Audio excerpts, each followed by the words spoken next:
Halo teman-teman sekalian, welcome back to the Philomath. Jadi bersama gua Aufar dan Edwin. Dan pada episode kali ini kita kedatangan tamu spesial nih, namanya Nabila.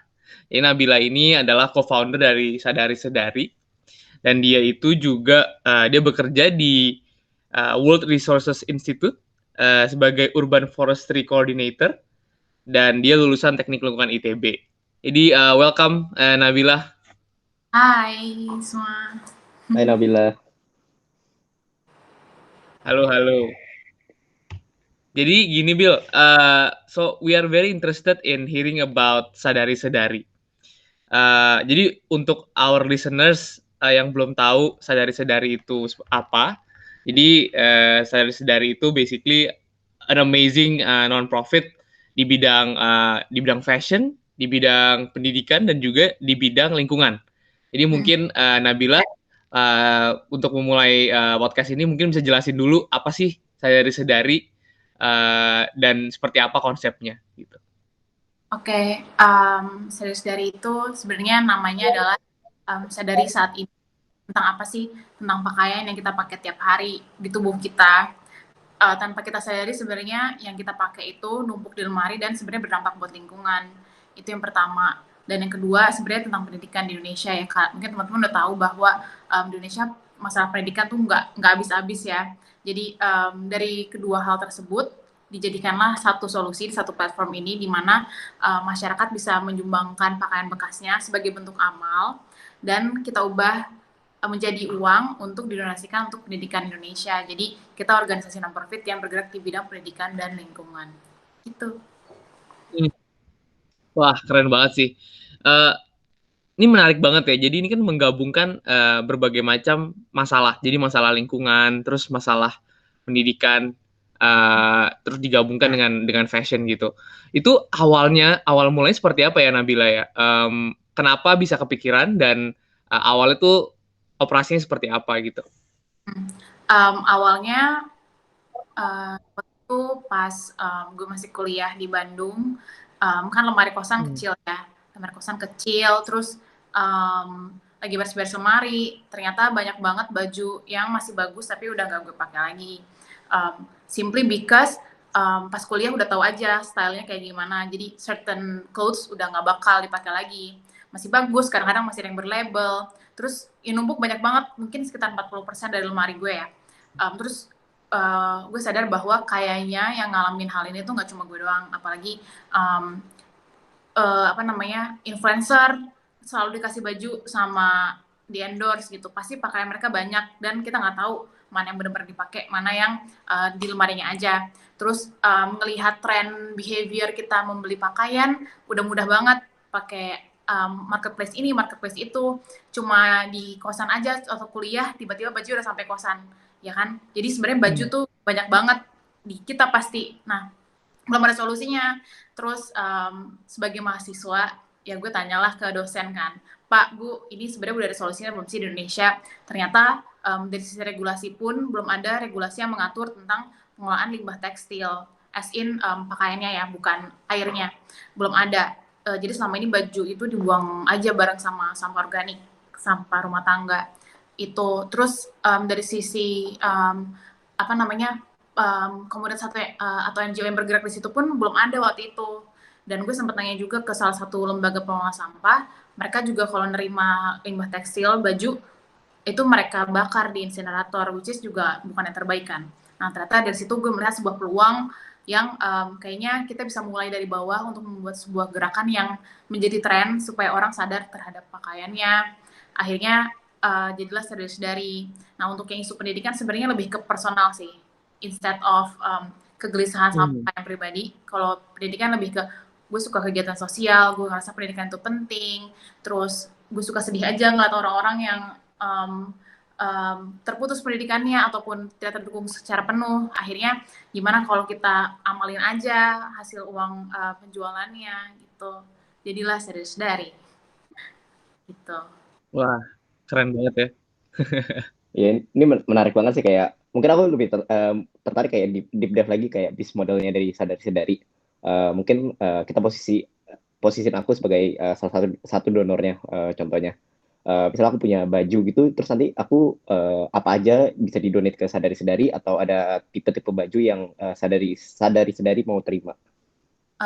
Iya, tentunya kita bukan terima sampah baju ya. Maksudnya kalau Hmm. terima sampah baju kita nggak bisa ngolahnya sampahnya. Hmm. Tapi kita lebih ke tahap preventif. Jadi sebenarnya secara teori itu ada namanya kalian tahu segitiga Maslow kan pasti Ya. hierarchy of. Nah, kita juga punya untuk pakaian namanya hierarchy of needs. Di mana yang paling bawah itu use what you have, yang paling baik solusi untuk limbah tekstil, untuk mengurangi limbah tekstil ada sebenarnya gunain baju di lemari kita, use what you have, terus borrow, pinjem-pinjeman, swap, tuker-tukeran, dan yang berikutnya adalah thrift, jadi beli pakaian bekas dari situ. Baru yang berikutnya make, buat baju, dan yang terakhir yang least dilakukan adalah beli baju baru. Nah, serius-serius sebenarnya pengennya thrifting baju. Kalau misalnya ada baju bekas kita jual lagi. Jadi idenya di situ. Menjawab nggak? Jadi apa aja bisa diterima ya, as long as bajunya kondisinya bagus. Karena kita ada thrift, bukan kita mengelola end produknya yang sampahnya. Jadi tentunya kita nerimanya masih layak, yang masih layak.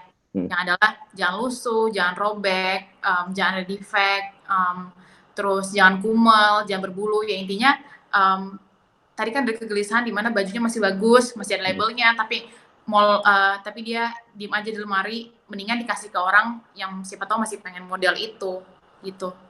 Jadi jangan. Oke.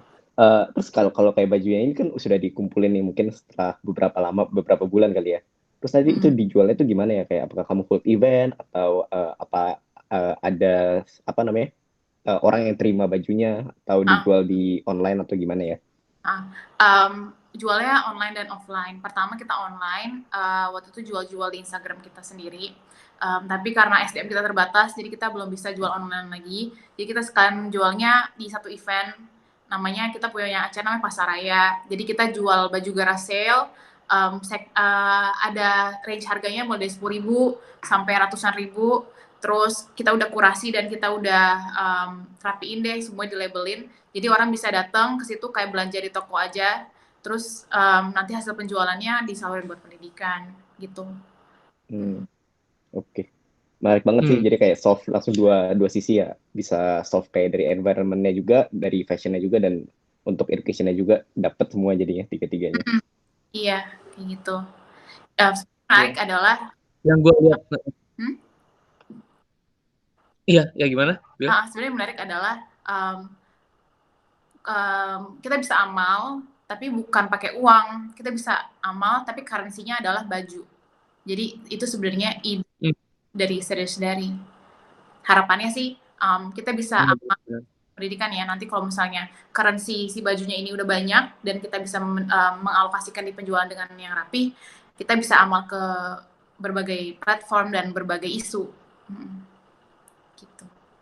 Yang gue lihat sustainable dan keren dari sadari-sadari itu sebenarnya dari segi how you make this a trend gitu. Jadi karena kalau gue lihat awalnya personally gue lihat sadari-sadari pertama dari segi Instagram account, dari segi postnya unik-unik gitu kan.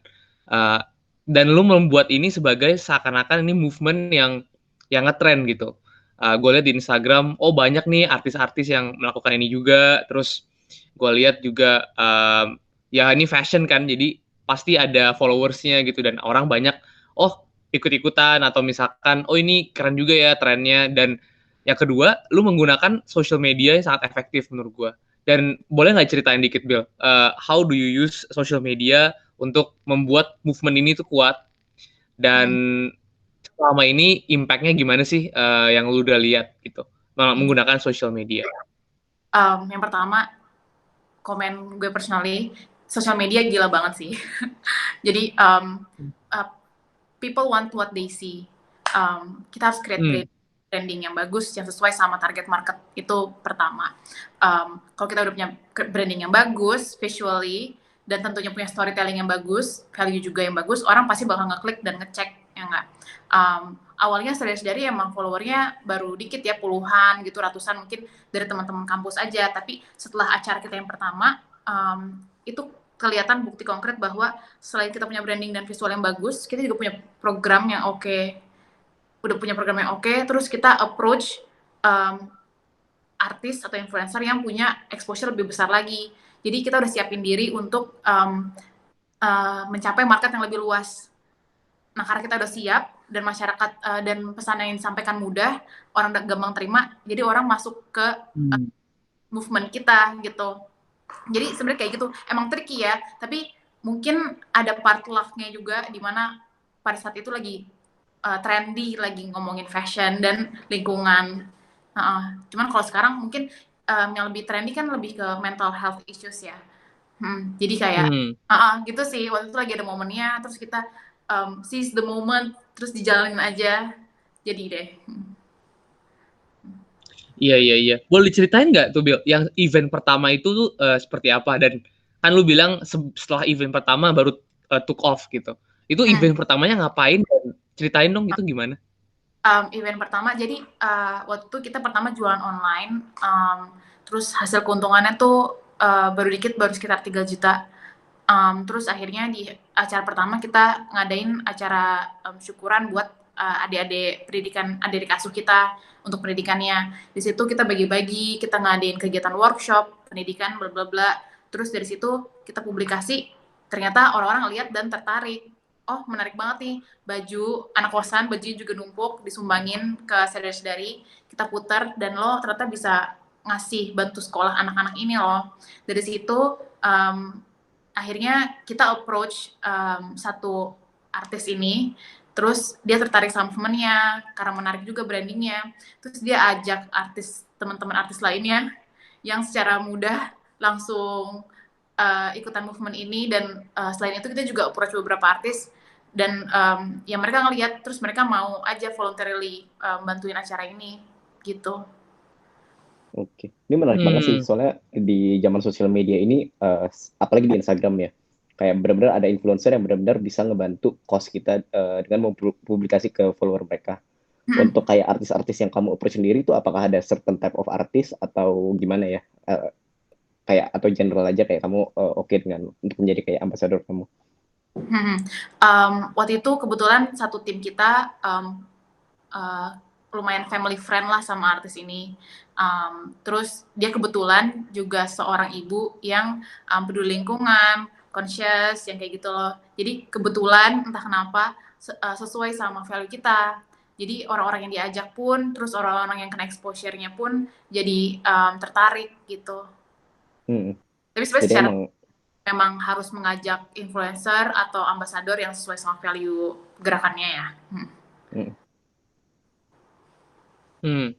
Menarik. Terus mungkin untuk sekarang Nabila itu kedepannya apa ya aspirasi dari sadari-sadari itu? Kan ini udah lumayan berapa tahun sih? Udah lumayan udah 4-5 tahun gitu. belum baru hampir 3 tahun. Oh, hampir 3 tahun. Nah, terus kedepannya gimana nih? Mau tetap ngelakuin hal yang sama terus atau ada rencana apa lagi? Yang pertama bisnis modelnya harus diubah lah ya, karena kita lagi pandemi, nggak tahu kita kapan benar-benar bisa berkegiatan di keramaian yang aman. Jadi kita working on some new strategies untuk saudari-saudari, dan hopefully kita bisa menjadikan pakaian sebagai currency untuk kita beramal instead of uang. Karena ya gue sebagai mahasiswa kemarin itu kita nggak punya uang berlebih untuk bisa beramal. Jadi kayak banyak orang juga kayak gitu ya, daripada ngeluarin uang, mungkin kita bisa mengeluarkan suatu hal di rumah kita yang bisa dijual lagi gitu. Iya. Menarik banget sih konsepnya ya. Ada rencana untuk expand beyond baju gak? Misalnya kayak sepatu lah, atau mungkin barang-barang lainnya yang bisa kita temukan di rumah? Mungkin retail dulu kali ya, kayak baju, sepatu, tas, dan lain-lain gitu. Oh iya, itu menarik banget. Aku juga penasaran nih tentang kayak gimana organisasinya di RAN. Kan ini kalau nggak salah dibangun waktu kamu masih sekolah ya. Dan sekarang kan kamu sudah bekerja full time di World Resource Institute. Gimana ya cara kamu manage waktu antara kerjaan full time kamu dengan sadari-sadari ini? Gimana cara manage waktu? Kebetulan gue orangnya lebih suka struktur dan rapi gitu sih. Jadi selalu set jadwal, waktu, durasi, dan tentunya gue harus ngeluangin waktu buat olahraga, buat me time, buat kayak meditasi gitu.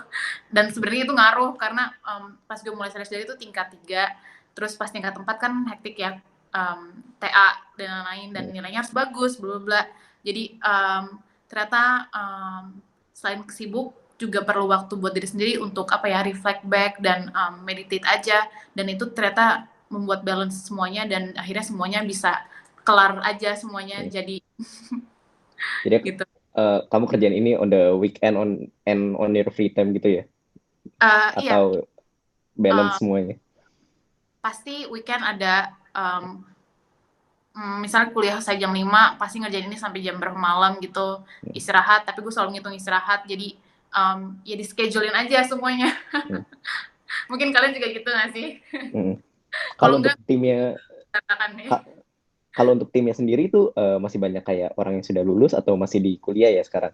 Kayak tim-tim kamu sadari itu sendiri? Tim sadar sendiri itu kurang lebih 1 tahun di atas, kalau 1 tahun di bawah gue. Jadi kemarin masih ada yang kuliah juga. Tapi sekarang sih semuanya udah kerja ya, baru kerja. Jadi kemarin juga kita sama-sama struggling bareng-bareng, tapi kalau ada komitmen, walaupun di Bandung Jakarta, Bandung Singapura, waktu kita timnya ada yang di berbagai tempat, tapi kita rutinin aja meeting online setiap hari apa gitu, jam berapa malam, jalan aja sih. Ya sebenarnya yang penting komitmen nggak sih? Jadi selama COVID ini kayak jarang ketemu juga tetap masih regularly meeting gitu-gitu, tetap jalan semuanya? Ya bisa aja. Okay. Gitu. Tapi yang gue lihat menarik banget sih, selama kan gue juga sering ngeliat post-post sedari gitu. Itu the amount of people yang bantuin gitu pas lagi eventnya, yang gue lihat ya. Banyak banget teman-teman gue yang dia bantuin juga gitu. Dan kayaknya rame aja gitu setiap ada acara, kayaknya rame gitu.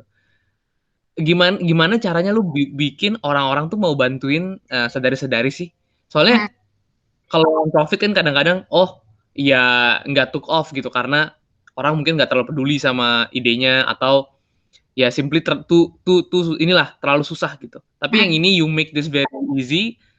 Terus apalagi sih yang kira-kira membuat orang-orang tuh mau bantuin lu gitu? Karena gue lihat itu banget sih, kelihatan banget.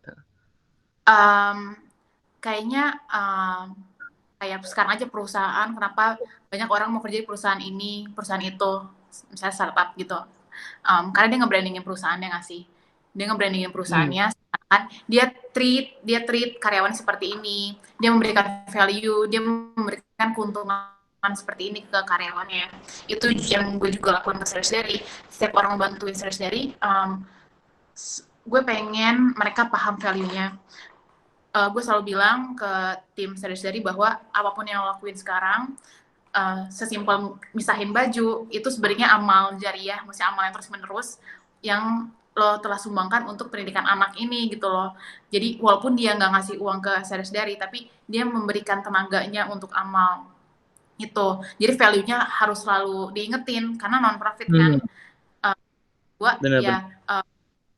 Kita brandingnya menarik sih, kayaknya generasi kita gitu nggak sih? Generasi kita tuh lebih ke pendidikan sosial, pendidikan juga sama bandingin ya, A, B, sama C, sadari. Tapi sadari misalnya lebih menarik visualnya, terus kelihatan kita sering publikasiin bahwa kegiatan kita ngapain aja, sama orang kayak gimana, seru. Jadi orang tertarik untuk bantuin terus, gitu. Jadinya kayak ngetren gitu, ya nggak sih? Benar-benar. Kalau misalnya nih ada listener kita nih yang tertarik untuk involve di Sadari, posisi-posisi apa sih sekarang yang open, dan bagaimana mereka bisa berkontribut juga ke Sadari ini? Untuk saat kita lagi mikirin untuk restructurize sama menyusun strategi ulang untuk setelah pandemi gitu ya.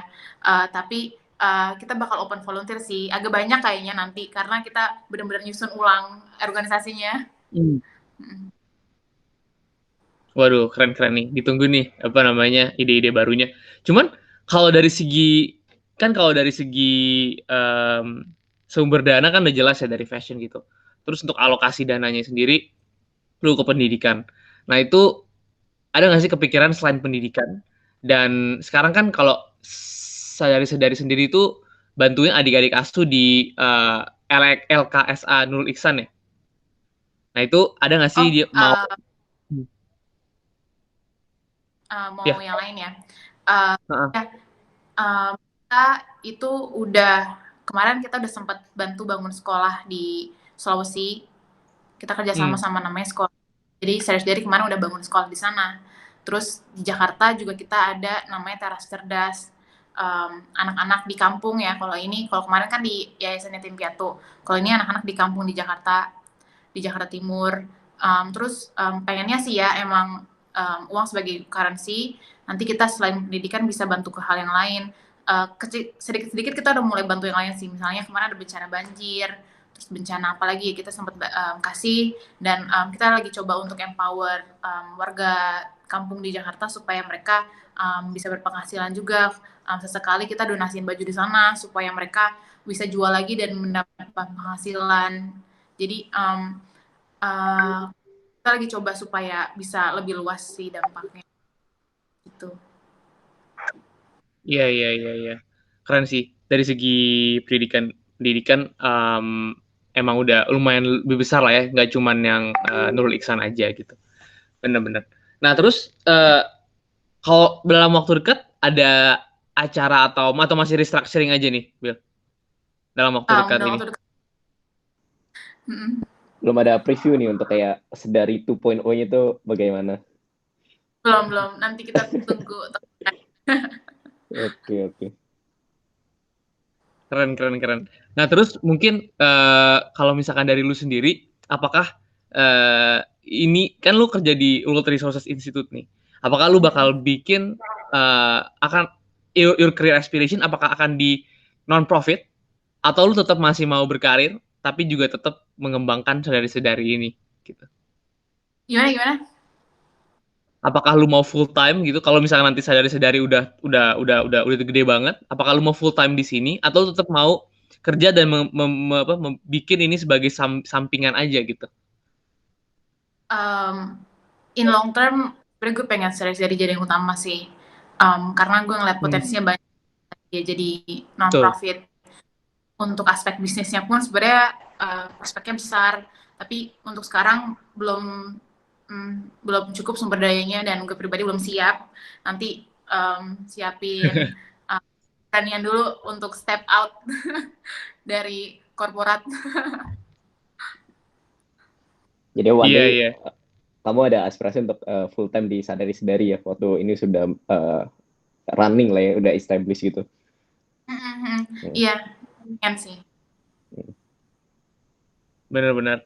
Nah, mungkin Bill, ada nggak sih lu pesan-pesan gitu untuk teman-teman di bidang non-profit yang struggling nih? Karena kan banyak juga non-profit yang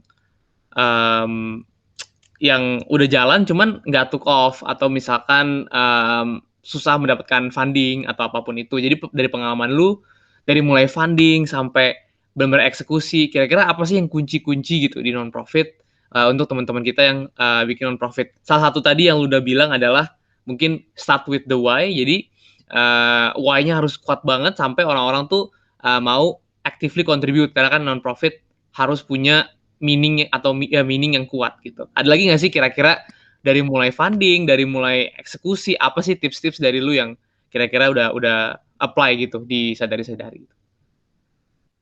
Yang pertama yang tadi, yang kedua komitmen.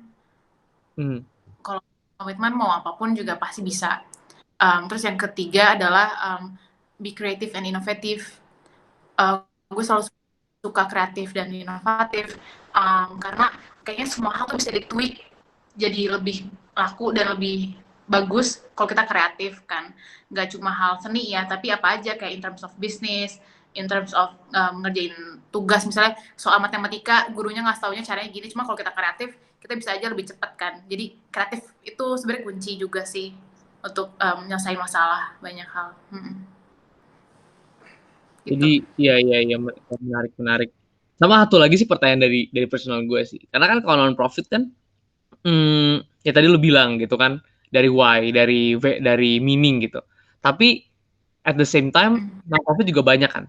Misalkan ada non profit juga yang berkecimpung di bidang pendidikan juga, di bidang fashion juga, dan di bidang lingkungan juga gitu. Nah, itu gimana caranya from your experience, apakah lebih baik misalkan ada yang mirip, apakah lebih baik kolaborasi atau lebih baik berkompetisi dengan mereka? Apalagi kalau di non profit kan sebenarnya paling apa ya, utamanya adalah give impact. Apakah kolaborasi itu adalah suatu hal yang make sense gitu di non profit, dan apakah lu udah melakukan itu sebelumnya? Berkolaborasi sih. Semuanya kalau mau udah impact-nya kolaborasi. Seperti sadar-sadari kerjasama sama another NGO Sekolah Lipo.